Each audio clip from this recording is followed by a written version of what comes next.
Donc, tu te souviens, on a un ressort. Et un ressort, ça aussi. Eh ouais, c'est comme ça aussi. On va donc analyser un ressort qui aussi. On a mis la configuration suivante. On a mis le ressort sur un sol. On va supposer que le ressort est le bloc. Tu vois, il y a un bloc attaché à un ressort sur le sol. Tu vois ça? Pilou, pilou, pilou. Le bloc, il est attaché. Il est sur un sol, il va glisser sur le sol. Et on tire le bloc un peu vers la droite.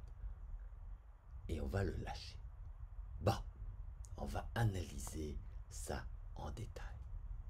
Ok? Alors, faisons ça doucement. Donc, Piloulou, tu as donc un ressort dont la position, la longueur au repos serait donnée par cette valeur-ci. On l'attache à un bloc. Voilà le bloc ici.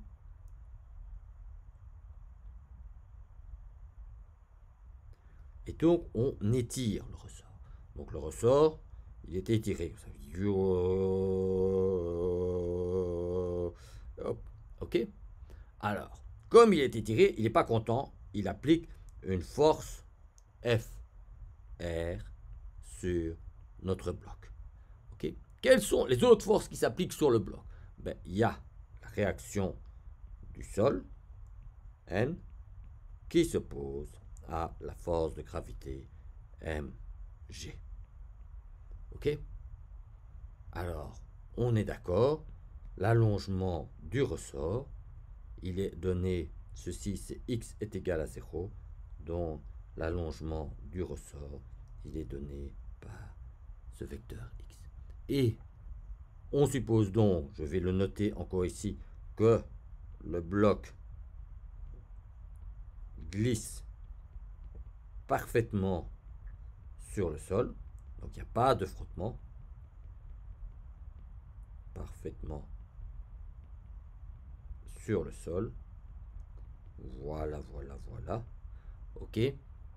Et on regarde la loi de Newton. La loi de Newton, elle dit que la masse fois l'accélération, maintenant l'accélération ne va plus être une constante, ça va être une fonction de temps, est égale à moins kx de t. Ok? Ça, c'est en termes de composantes. Donc, on peut écrire que la masse fois la dérivée seconde de la position est égale à moins kx de t. Ce que je peux encore écrire sous la forme x seconde de t est égal à moins k sur m x de t. C'est quelque chose qu'on a déjà vu. C'est une équation différentielle, bien écrire, différentielle, ordinaire. La position du ressort sera une fonction du temps, et cette position, elle va satisfaire cette relation, c'est que la dérivée seconde de x est égale à moins km x de t. Et donc, il faut trouver une fonction telle que sa dérivée seconde soit égale à cette fonction à une constante près. Et là, j'ai une idée. Une fonction qui est égale à sa dérivée seconde plus ou moins, il y en a deux auxquelles je pense. Les deux auxquelles je pense, c'est le sinus et le cosinus. Hop, le sinus et le cosinus. Parce que quand tu as un sinus, que tu le dérives, tu obtiens moins ou plus le cosinus, puis tu redérives le cosinus et tu obtiens plus ou moins le cosinus, le sinus. Mais fondamentalement, tu pars d'un sinus, tu retournes vers un sinus. Ah, ça c'est intéressant. Alors regarde bien, on va redessiner calmement tout ce qui se passe exactement. Donc on avait faire plusieurs instants. Voilà, voilà, voilà.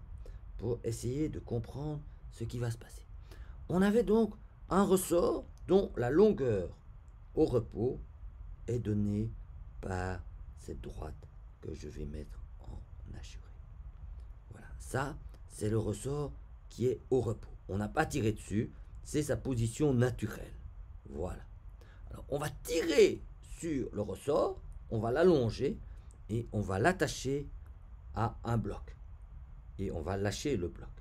Donc, initialement, la vitesse du bloc vaut 0. Et qu'est-ce qui se passe? Le ressort n'est pas content, il tire dessus. D'accord? Donc, si le ressort, il a une force qui le tire, ben, il va bouger, comme ça, avec une vitesse qui est différente de 0, quand il va arriver à sa position d'équilibre, et comme il a une vitesse non nulle, il va traverser cette position d'équilibre, donc il va se comprimer jusqu'au moment où sa vitesse vaudra 0. Mais maintenant, le ressort qui n'aime pas être comprimé va appliquer une force dans l'autre sens. Et donc le ressort, il va être étendu, puis se comprimer, puis s'étendre. Ok? Et donc maintenant, on va essayer de trouver la solution. Donc j'avais l'idée qu'un cosinus, ce serait pas mal. Ben, écrivons ça sous la forme d'un cosinus. On va écrire que x de t est égal à a cosinus d'un certain oméga de t plus phi. Ok? Phi, on va appeler ça l'angle de face.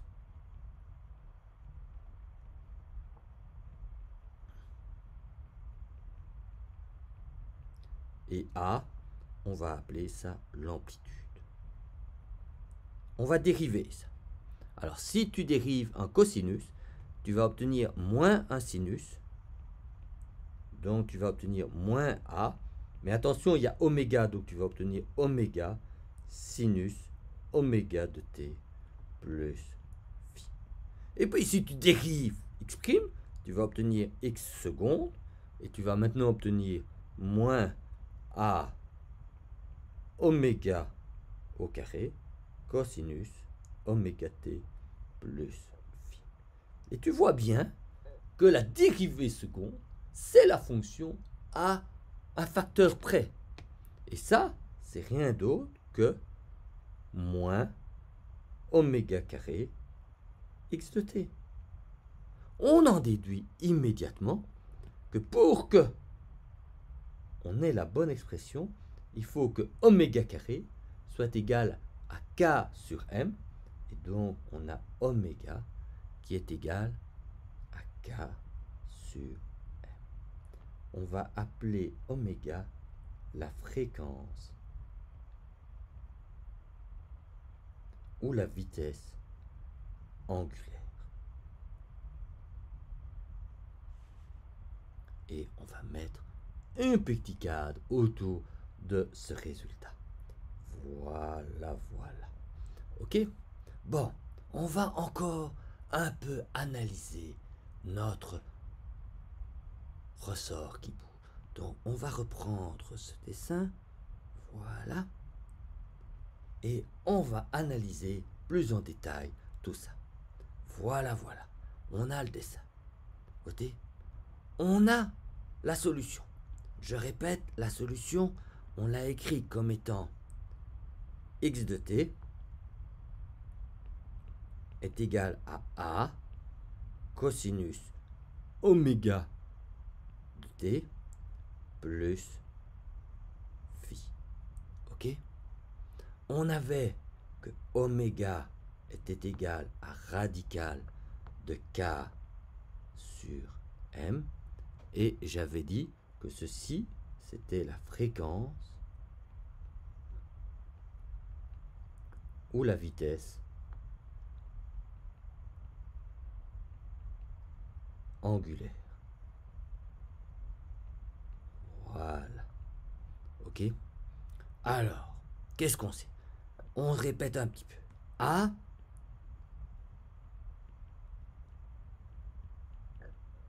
c'est l'amplitude. Oméga, c'est la vitesse angulaire et phi, c'est l'angle de phase. Les unités, alors les unités d'un angle, en fait, il n'y a pas d'unité, mais on parle par exemple de radians. La vitesse angulaire, c'est des radians secondes. Et une amplitude, c'est des mètres. Tu vois que fondamentalement, le K, on se souvient, c'était des kilos par seconde au carré. M, c'est des kilos. On a bien qu'oméga, ce sont des 1 sur seconde, car les radians, ce n'est pas une unité. Les radians, c'est une façon d'écrire un rapport de longueur. Un angle, c'est un rapport entre deux longueurs. C'est pas une unité. Les degrés, des radians, c'est juste une façon de décrire un rapport. Alors, on va mettre ici une petite boîte autour de ma fréquence angulaire. On va récupérer notre équation différentielle qui est ici. Voilà, on va récupérer celle ici. Voilà, voilà. On récupère ça. Et on va la mettre ici pour faire joli. Voilà. Alors, fondamentalement, si on a un cosinus, on a un nouveau concept aussi qu'on connaît, c'est la période.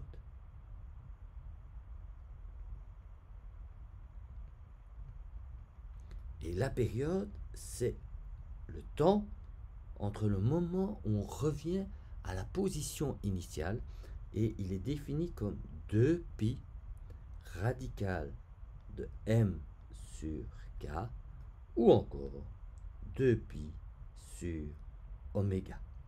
On va tout de suite voir pourquoi on peut écrire ça. Alors regarde, tu as le sinus ou le cosinus, que tu dessines en fonction du temps, comme ça. Voilà. On va dessiner une courbe qui est un sinus comme ça. Voilà. Un truc comme ça. D'accord?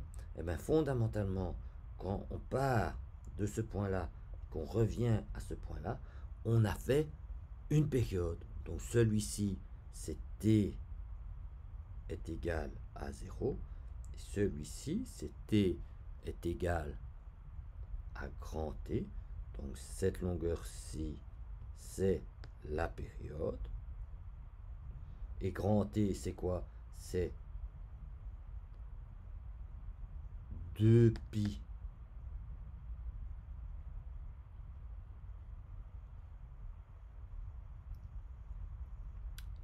voilà, on efface ça. C'est 2pi sur oméga.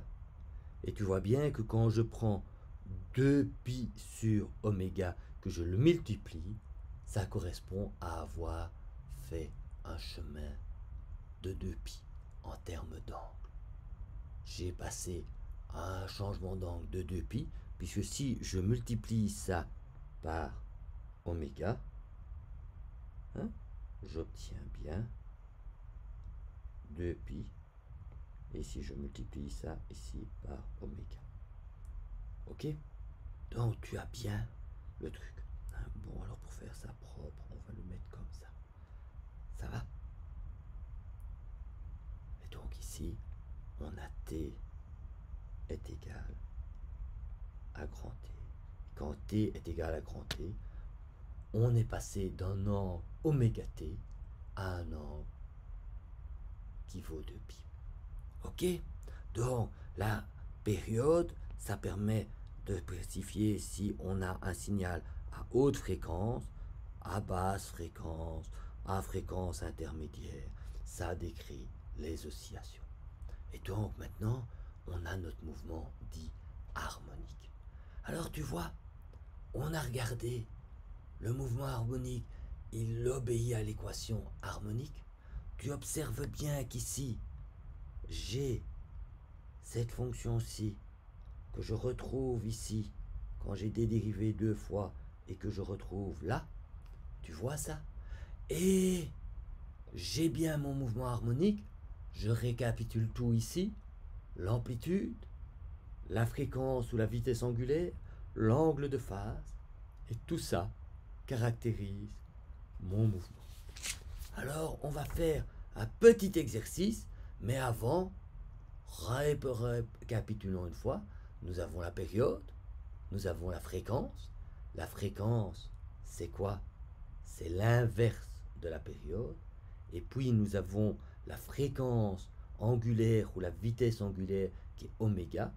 Et si tu vois bien, entre fréquence et fréquence angulaire, les deux ont pour des unités des 1 sur seconde, des hertz, mais il y a un petit facteur 2π. Tu vois, il y a la période, il y a la fréquence, et il y a la fréquence angulaire. Fréquence, c'est l'inverse de la période. Alors maintenant qu'on a tous les petits concepts pour bien comprendre ce que c'est un mouvement harmonique, on va faire un tout petit exemple. Voilà, un tout petit exemple. On a un ressort qu'on a attaché à une masse. Le ressort est initialement au repos. Et on vous dit que la vitesse initiale vaut 0. Et on voudrait connaître la cinématique de mon mouvement. Alors, comment est-ce qu'on va faire ça? Eh bien, c'est relativement simple. On a comme question la question suivante. Dans la question est la question suivante. Attention, tu es attentif. Pilou pilou. On voudrait avoir, on sait que le mouvement s'écrit x de t est égal à a cosinus oméga t plus phi. On est d'accord? Et la question,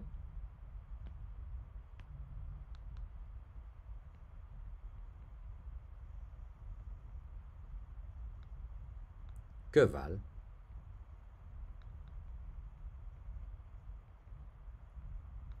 a oméga phi pour la situation que j'ai décrit ici. Alors, petit a. Petit a,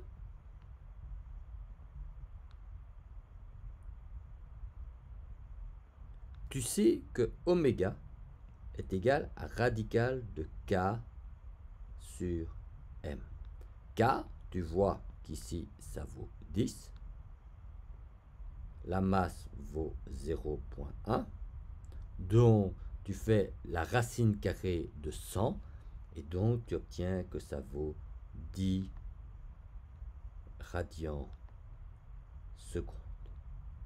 Ok? Parce qu'on est bien d'accord, hein, tu es d'accord avec moi, c'est radical de 10 fois 1 sur 10, c'est bien égal à radical de 100, et ça, c'est bien égal à 10. Hein. On est d'accord? You follow me, hein? Piece of cake.